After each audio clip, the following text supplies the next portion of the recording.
You are all very welcome again back to our Case Flower School podcast. And today I have this amazing lady who we have finally met in person a couple of years ago, and Sabine Darrall. We are absolutely thrilled to have you here, Sabine. I'm very pleased to be here. The Queen of Sustainability. Sabine, tell us a little bit about yourself.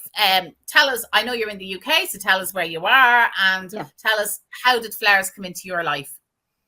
Right, so I'm based in Herefordshire, which is kind of West Midlands, so middle of the country, easy to get to. In fact, I have quite a few people come from Ireland. They fly into Birmingham. It's about an hour from Birmingham.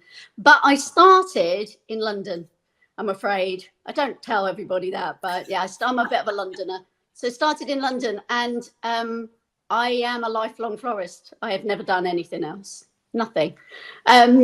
Dipped out of going to university because I got a weekend job in my local flower shop. But I was lucky because the flower shop itself was part of a chain, and they had a concession in the Four Seasons Hotel in Park Lane. So I got a really good introduction to, quite high-end floristry. Doing amazing stuff in the hotel, and a lot of contract work as well, and quite a few weddings. And I just decided that was for me. Didn't want to do anything else. Wow. Very poorly paid. I can imagine. Yeah. Since then, I think I got £100 a week, something like that. That was probably well paid back then. That was about 60, 70 years ago, would it be? Close. Yeah, I noticed my lovely Viv Bradford told everybody how old she was, and I was thinking, oh, when I go on this podcast, am I going to have to tell everybody else?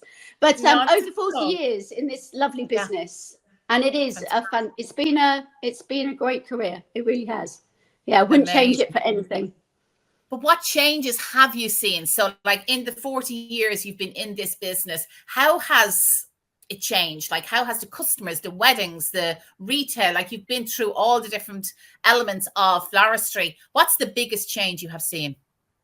Probably the wedding industry, because, and I've done it all. So I started in contract work, I did retail, I did event work, I freelanced, I've kind of been through the whole lot. And I worked for a company that were part of a big import-export company as well. So I've seen pretty much everything. And being based in London, you've got it kind of the cities at your fingertips. So Covent Garden was one of the biggest changes for London, because it moved from one side of Nine Elms to another side. So it kind of changed that part of like buying.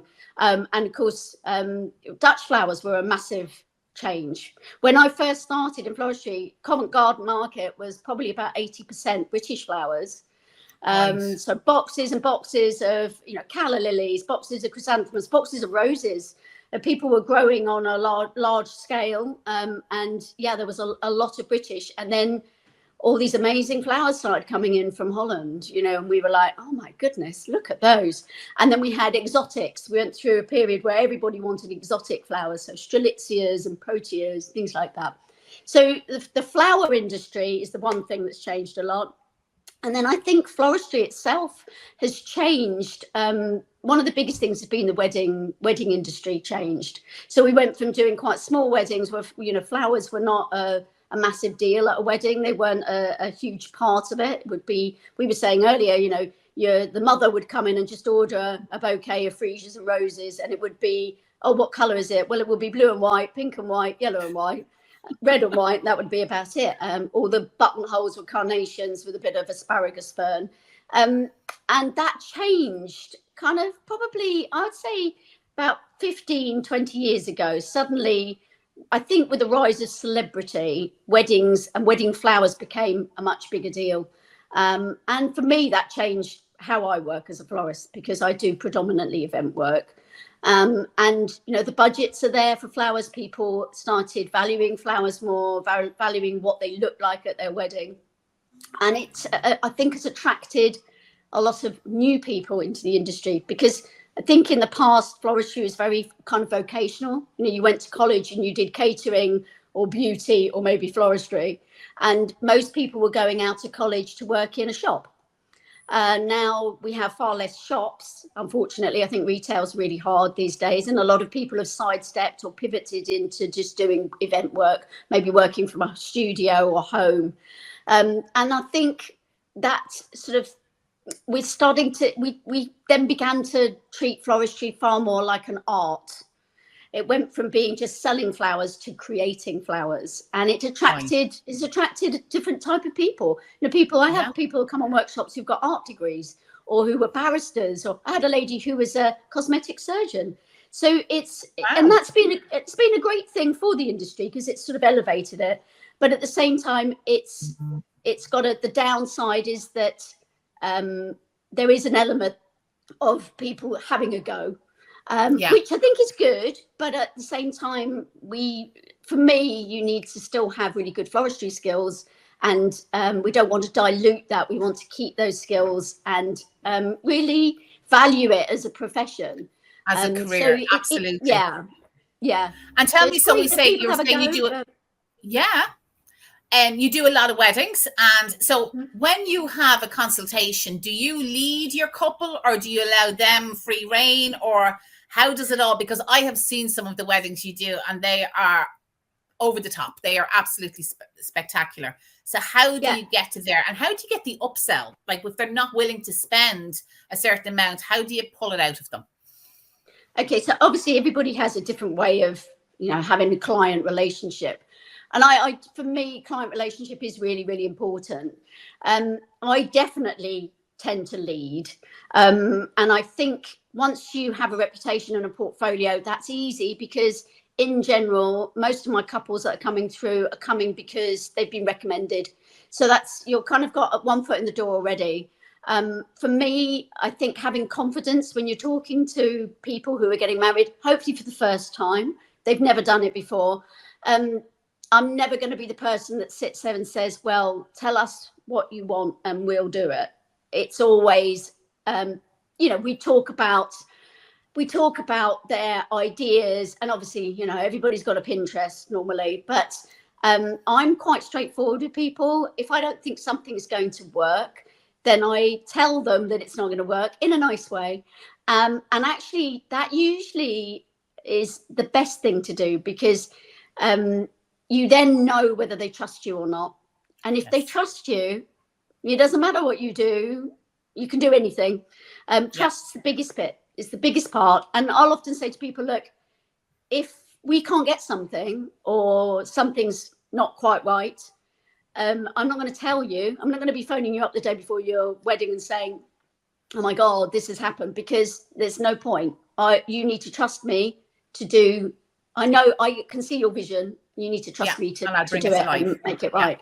So I think that, trust definitely is one of the biggest things. I definitely lead, but I lead subtly.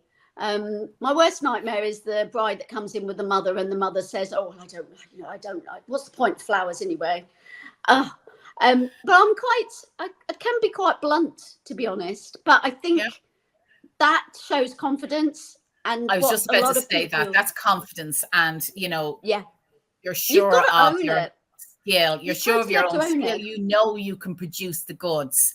And as you say, a lot of it comes from word of mouth, so they have seen what you have done. So you've nearly the trust is already starting to build up there. It's no different from choosing a wedding dress. You go to a designer because you like what they do, and then you're led by the designer as to what suits you. So, someone will come in who's really petite and wants a huge shower bouquet. I'll tell them why they shouldn't choose that design. And, just being really honest, budget is another thing. People come in, and I know a lot of florists have an issue with budget when they go, we don't know, they won't tell us the budget. And so, I'm going blind when I do a proposal. I'm really straight with people. If they haven't told me via an email, because I don't tend to have consultations until I've got the job. So there's a little bit, there's an inquiry form and all the rest of it that goes out. And I've got a few ways of finding out budgets. I think the problem with a lot of clients with a budget is that they might have a 10 grand budget, but they're worried that if they tell you that they've got a 10 grand budget and you could have done it for 8, you're going to spend it all. So I'm pretty straight with people, and I just say, look, have you got a budget? Because if you have, it's better that I know, because I don't want to suggest things that are out of your budget. So if you give me a rough kind of ballpark figure, I will work within that budget. But I might throw a few things in just as suggestions that you can consider. The other thing I do tend to do is a lot of it is based on venue. So if I'm working, it's at a venue, I will usually, and this is usually on email, I'll already give them an idea of what they need to spend at that venue. People are quite competitive with weddings. Brides tend to be like, oh, if somebody else spent 10 grand, then, you know, I need to spend 10 grand. Or if they know that you said, look, the average spend at this venue, or the last wedding we did, the budget was this amount, that gives them a kind of a security and like a confidence that that's what you need to spend at that venue. Yes. If it's a blank canvas, then, you know, it's a whole different ball game. But and as you say, if this is their first time getting married, they've never had to do this before. So a lot of the time they really don't know. And it's sort of not something that you talk about with other brides. How much did you spend on this? And how much did you spend on that? You know, you're back to your consultations, and I know we will talk about Blossom and Prosper later, but you use Procreate. Do you do courses in Procreate, or because I've seen you use it, but I've never used it. Well, some people will be like, Procreate, isn't that something else? Isn't that something like you do to have a baby? But so Procreate, if I explain, so Procreate kind of came into my life probably about 5 years ago, and I never realized the kind of possibilities with it until kind of the lockdowns, and I started kind of looking at it because I had the time and realized that it was a great tool for floral designers. So Procreate is an app for the iPad, and that's the first thing you need to know, that it is only for iPad. It's not available on your computer. You have to have an iPad, and you have to have an Apple Pencil. So it's a drawing app, and it's the one beautiful thing about it is it's a one-off purchase. There's no subscription or anything like that. I think it's about £15, and that is it, and you got it for life. So great value. And I started using it I'm rubbish at drawing, but I've been asked for visuals in the past for some quite big clients, and I used to have a guy in London who I'd meet in Patisserie Valerie, and we'd sit and I'd say, look, I've got this client, they want this. And he'd sit and literally draw what I was saying. And, you know, he that was his business.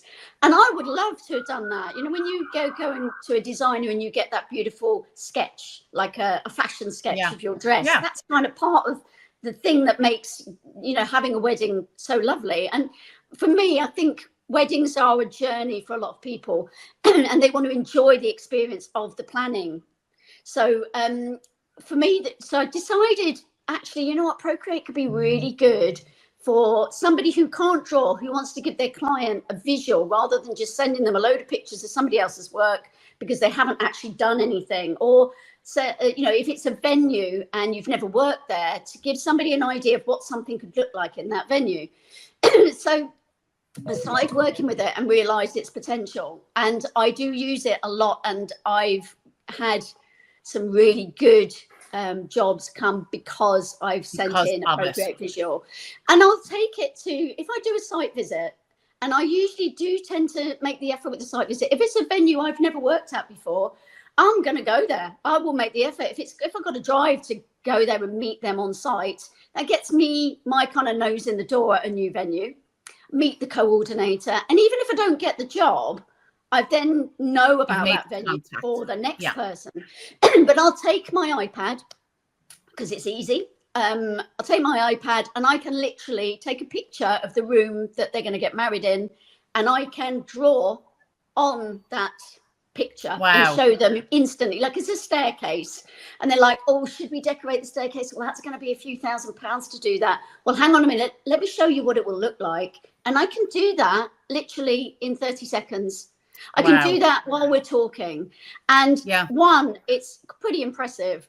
Two, it gives them that kind of like confidence to say, yeah, actually, we really do need to do that. It's great for any planner that's there, or you know, the coordinator at a venue. They tend to be really impressed by that. I've got into a venue by finding a picture online of a room in a venue, doing something that I'd love to do there visually on Procreate, and then putting it on social media and tagging them in, and they'd be like, this is amazing. I've had florists who've done, I do a Procreate, an in-person Procreate, and I do like a Zoom session Procreate. Yeah. I've had, actually I've had a very, very lovely Irish florist who said that the couple upped their budget by another €1,000 because of the visual. And I've had another florist who went to a venue and did what I do, and it got on the list straight away, because that's sometimes quite hard. It's a USP. It's still a USP for your business. So yeah, it's been, do you know what else? It's really fun. It's really therapeutic. It's a way of kind of going, I can't draw, but I can draw now. I can put whatever. I created a series of brushes, because you use your pencil, but it's brushing on pistache. It's brushing on Smilax. And I created a series of brushes that are real life, what we would use as florists, because it wasn't available. There are hundreds of brushes, but they tend to be for painting, like they're watercolor or oil or whatever. And I created brushes of foliage, so foliage brushes, so you can brush on exact foliage that you're going to use when it comes to doing it. The other good thing that is so, because although as florists we can visualize something, what we believe it's going to be, people that are not in the industry, are not florists, it's so hard for them to visualize. Most people aren't more visual. Than I can visualize, or a chef can visualize what a dinner is going to taste like, because there's not a hope my dinner ever tastes the way I imagine it's going to taste. So that's not our job. And that's exactly what it does. It's also, though, it has some other good things about it. One of them, I didn't even realize this till I started using it. It helps me with my stem counts, because I literally can create a visual and go, I'm going to have a cluster of 5 roses here, and I can put those in. And then I've got a blueprint for that design. I've got a blueprint that I can show my team and say, this is how I want it to look. Here we go. That's your visual for it. I want it to look exactly like that. And I can use it to work out how many flowers I put in it. It's really, really useful. Amazing. Really useful. Amazing. It's been a revelation. That's really good. So you've got the wedding now, and I know for you, as I said at the beginning of this interview, you are the queen of sustainability. And I know you are passionate about sustainability. Is all your weddings done sustainably, or as sustainably as possible? I would say, I think with sustainability, transparency and honesty are essential. And I think just because there's pressure on us to be sustainable, there shouldn't be that pressure that makes you go, I'm too scared to say that I used something and it wasn't so sustainable. So I still use imported flowers. I couldn't run my business without them. But I do check. I want to know from my wholesaler whether they're fair trade, where they've come from. So I can make those decisions myself about them. And I do use, wherever possible, I use my local flower farmers. We've got 18 acres here, so we grow a bit ourselves, but I am definitely not a grower. But I can't do that in November or December or January or February. It's pretty much impossible. And anybody who tells you that it isn't is trying to put a round peg into a square hole, because if you want a 12-month business, then it's pretty much impossible to do that with British flowers. Yeah. So just accept that and say, do you know what? I make so much money during the summer, or over the period that I can work, that I do something else in the low time. But I think for me, it is about transparency, and it's a bigger picture than just the tools or the mechanics that you use. But I am I'm a geek for finding new ways to do things. I'm a mechanics person. I like to my brain is always constantly going, could we adapt that to use that so we don't have to use something else? The biggest thing I think for most florists is the floral foam. But I would never beat somebody up for using it if they have to use it in their business. There are big companies that offset the most horrendous, unsustainable practices by, planting a few trees or something like that. So I think you can have balance in your business as well. Yeah. We don't use floral foam, and we do use some of the alternatives. But in general, I kind of like to use. I think a lot of it for me is not so much just mechanics, but the way you design. So I tend to design a lot on site, because a lot of the mechanics that I use don't transport terribly well. So a lot of it is part done and then finished on site. It's a lot of it is last minute. So the skills that you need, I think, for working sustainably are not just mechanics. There's sometimes it's about having a bigger team and working on site rather than having less people and working over a few days and doing it all in your studio. Yeah. So it's not just about mechanics. So for people like florists that are listening to this podcast, and we know the type of weddings you do, and if you don't, Sabine's details is all in the description below. You can go follow her on Instagram and Facebook and all of those. But how do people get access to your skills? How do people get access? So, and I know you do run one-to-one workshops, but we're here in Ireland. So how does our past florists learn from you? Okay, a few different ways. I have quite a lot of people who come here. We do some workshops here. We've got a really big workshop, and we're in lovely countryside, and it's lovely around here. But I do online. I've got an online membership platform called Blossom and Prosper, and that's like a library of video tutorials. My video tutorials, all of them are sustainable to a degree. Some of them still use, I like to be practical.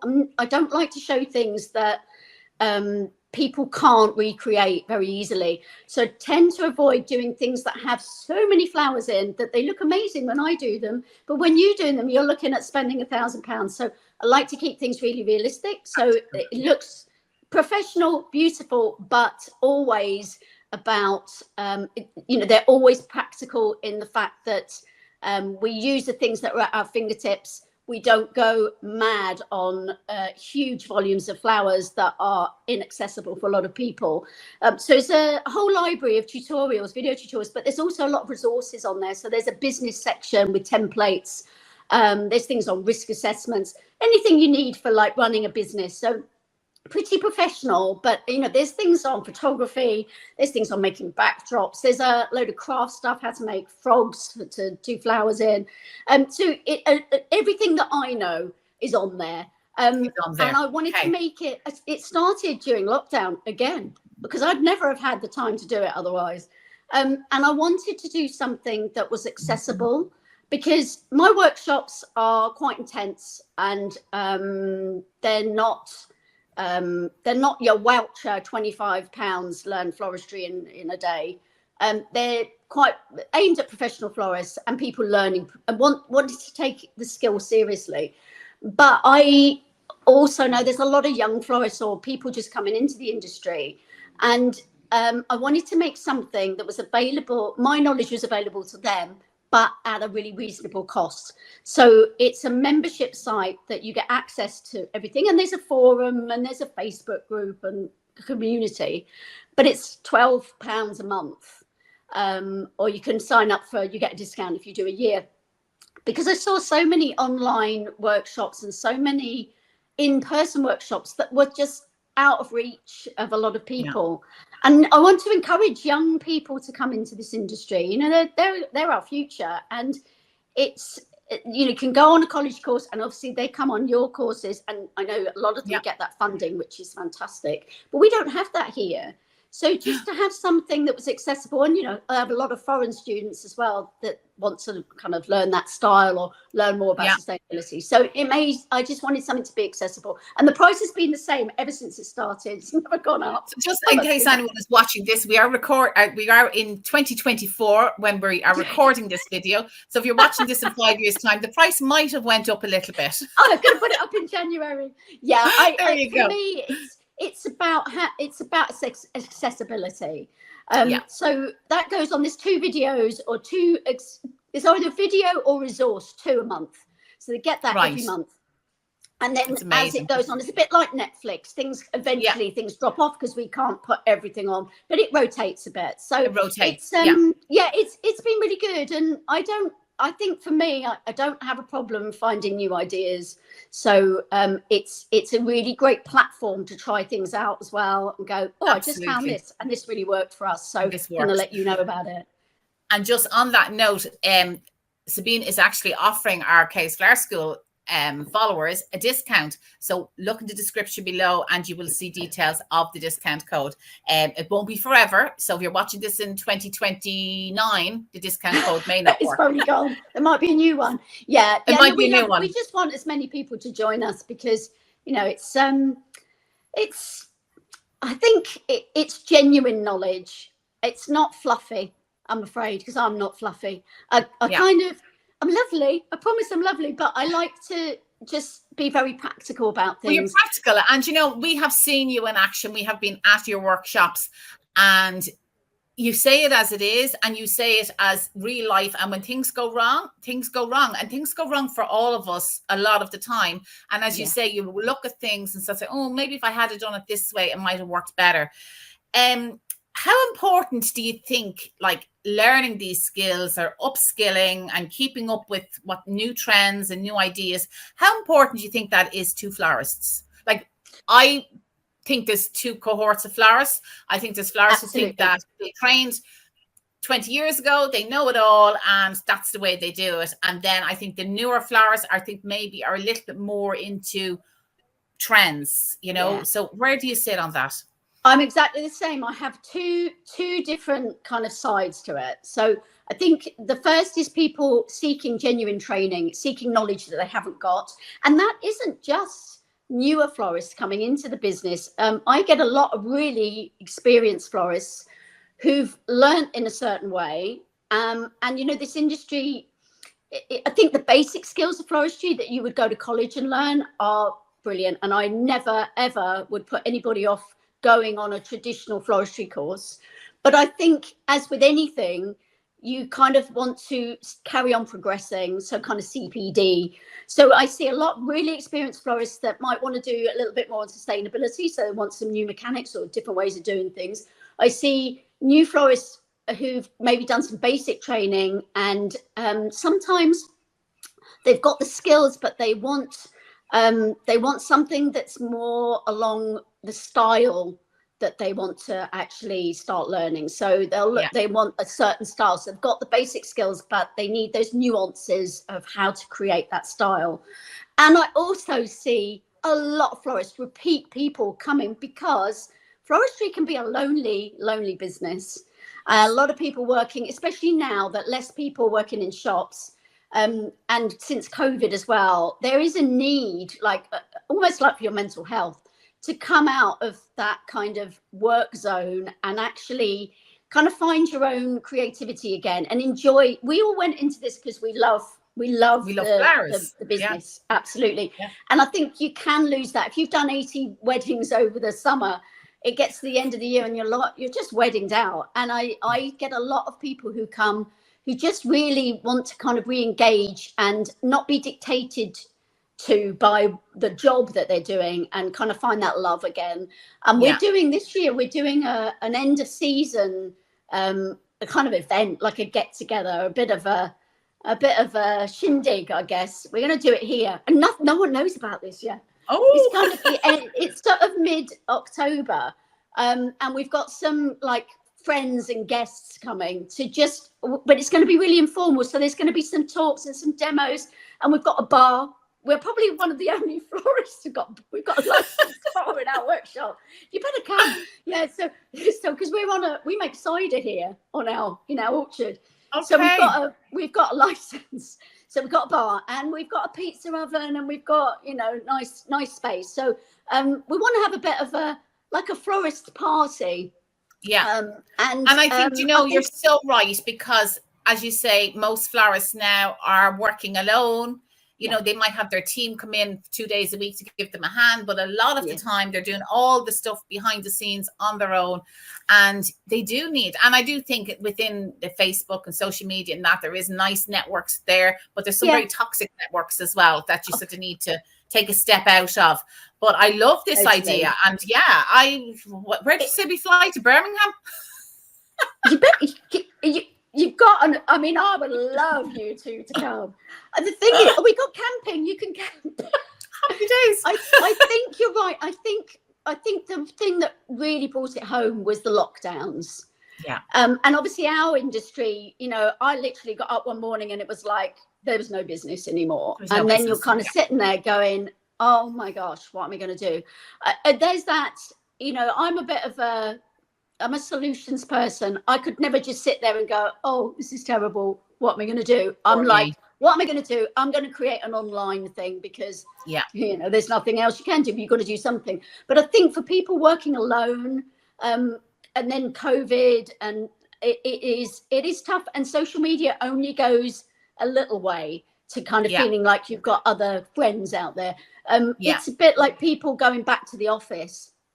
To come at the end of your season and meet a load of other people who get exactly what you're talking about, to swap notes, to go, how did you find it? Are you finding that, you know, there's less work, or are you finding flower prices really high? We've got flower wholesaler coming to talk about pricing, to give people that kind of feeling like it's not a workshop, it's a gathering of like-minded people. Swap notes, get a bit of info, have a bit of fun, you know, watch a few things. We've got Kate Wren coming, who's pivoted. So she's a florist, but she's started up a tableware company, table hire. Like, she does amazing table stuff, like beautiful plates and china and cutlery and glasses. And so she's running those two businesses at the same time. So people who, you know, floristry has become like, there are other little angles. And you asked about upselling. Without a doubt, I think that's important for any florist these days, to have other things that they don't just get for nothing. Like, I used to include candles and tea lights and things like that. I don't include those anymore. They're all an add-on. You know, if they want them, that's an add-on. So all these little things that you can up market and upscale, really important. And I think, as you say, by networking like that with other florists in a social gathering, that's where you find out a lot of that information. You know, that. Oh, do you know what? You know, this industry, oh my God, this industry was a closed shop for so long. And, you know, I remember years and years ago, one of the magazines, we won't mention the name, being really annoyed that a florist was selling foam, was selling customers foam, because, you know, you shouldn't be giving away the kind of the mechanics and the secrets of our industry. And I remember, like, years that people would never tell you where they got something from, or how they did something. And that's one of the really nice things that's changed, I think, that people are far more open with knowledge. And you know, trying to make this a nice industry. There is enough room for everybody. And let me tell you, when people get really worried about, oh, so-and-so down the road, and my competition, you know, competition keeps you on your toes. And honestly, if people are really good, then they deserve to succeed.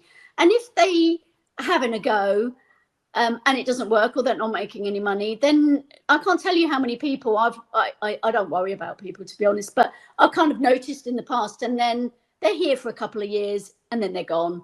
So they're gone. You know, which is why you really want to learn from people who are still in business, who are still walking that work. I've worked through 3 recessions and survived. I'm a dab hand at economizing. Adapting. And like, even COVID, like for us, like we had to adapt, we had to change our business. And it is those florists that did change their business during COVID are probably the ones that are really thriving now, because they updated their websites because they had to do online orders. And now probably a lot of their orders are coming in through online, you know, where some good things came out of lockdown too. It made us all look at our businesses and look at ways to improve our business. Where if you're a true entrepreneur, actually, when times get bad, sometimes, you know, you find solutions that make your business, because you have to think. It isn't just handed to you on a plate. You know, a little bit of hardship sometimes is just is a good thing for everybody. I think so too. And you know, like, I look at things like a lot of the things on social media. I'm quite and the lovely Viv Bradford will agree with me on this, because we have a few conversations about it. I find social media can be really misleading, because it's, you know, there's a lot on social media where it's like the Emperor's New Clothes. You know, people are painting a picture of what they want people to buy from them, basically. And success is kind of perceived in, you how many followers you have, or what your Instagram grid looks like, or whatever. And I find it quite, I worry about people who get taken in by that. Yes.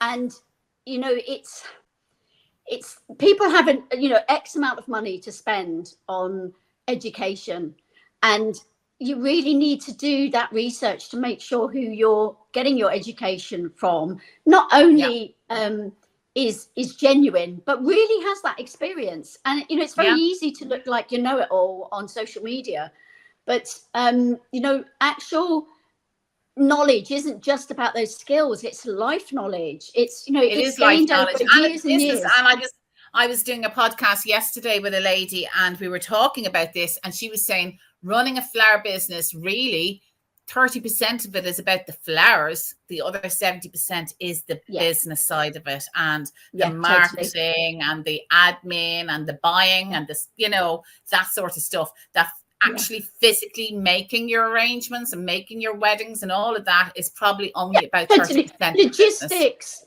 planning, pricing, budgeting, buying. That you cannot learn overnight. No. And don't let anybody tell you can. I think when I look at some of the things on social media, I can just see how it's like a hard sell. It's quite a hard sell. It's all this like, comment this and I'll give you and then you're bombarded with 100 million emails. And I think I've never been a hard sell. I would prefer people to kind of find me rather than scream it from the rooftops. But I do get quite frustrated with, a false kind of message to people that they can just pick something up and learn it. You can learn how to make a hand-tied bouquet in, maybe a day even, like if you're quite tactile. But can you learn flower? You can't learn flower knowledge in a short period of time. It's like a gardener, it takes time to get that kind of encyclopedia of flower. And I think until you're actually physically handling the flowers and feeling the flowers, and as we say to our students, because obviously with our courses we supply all the flowers, so they see them coming in looking very sad from the wholesalers. They see them when they're conditioned, and then they see them die. And we say start to finish. Don't give the flowers away. You need to see that those Alstroemeria actually did last 2 weeks, or those roses only lasted 7 days, or they need to experience that whole part of it to be able to then say to their customers, where if I tell them, well, your Germany is probably going to last 7 days, you need to do this, and they never get to handle it, they never get to see it, they'll never remember it. I think one of the problems these days is everybody would love to. It's like I had to go at pottery. I went on a 2-day course to learn pottery, and I would love to tell you that I sat there and I was like a whiz at it, and I'm like, I've got great handling skills, so I was great at pottery. I came away with a few pots, and they're all right. Yeah. I mean, I know they're not perfect. I enjoyed the day, but it made me realize, that's a dedication that you need to practice and practice and practice. Memory, muscle memory is everything. It's the same as floristry, and I think. What gets me is the promise, people that are saying something that we'd all love to believe, that you can be a florist in a week. There are lots of people that are attracted by that want to believe that, but actually it's deception, because you can't, and you're going to spend that money and then be really disappointed. You need to go on something where people give you a genuine idea of what it takes, and in a nice way. Not like, and I think research there is absolutely key. Look at testimonials, read testimonials from other businesses, read testimonials from past students, or listen to them, or whatever the case may be. But I do believe a testimonial or review. See if there's more than one or two. It's like when I go on Airbnb, I'm not going to read the first 2 reviews. I'm going to go through them all. And if all of them are sort of saying it's great, and one of them says it's crap, but then I presume it's great, don't you? The odd one is like, you can, and absolutely, and we all have that. We all have the customer that left a bad review. We've an ambulance going by here at the moment, that leaves a bad review that was never your customer anyway, and that's the same even within the flower industry. But listen, Sabine, we could sit here and we could talk for hours and hours and hours. I absolutely really enjoy that. Again, anyone that is interested in Sabine's Blossom and Prosper subscription, the details is in the description below, and make sure to use our discount code KAYSFS. Again, it's down below, and you'll get a discount. It is a fantastic resource, and it's a resource that you'll just dip in and out of every so often, or you'll get a booking for something. I said, God, I think I saw that in Sabine's workshop. So go have a look. And also, if you're looking for one-to-one coaching and stuff like that, you do that through Zoom as well, Sabine. Her contact details are below. Do Zoom. And I get over to Ireland every now and then. So there you go. So Sabine will be coming over to Ireland, or we might all go over to her for a quick... Come to the party. in the apple farm. Anyway, listen, Sabine, thank you so much. I've really enjoyed this. And guys, I'll see you all on the next podcast.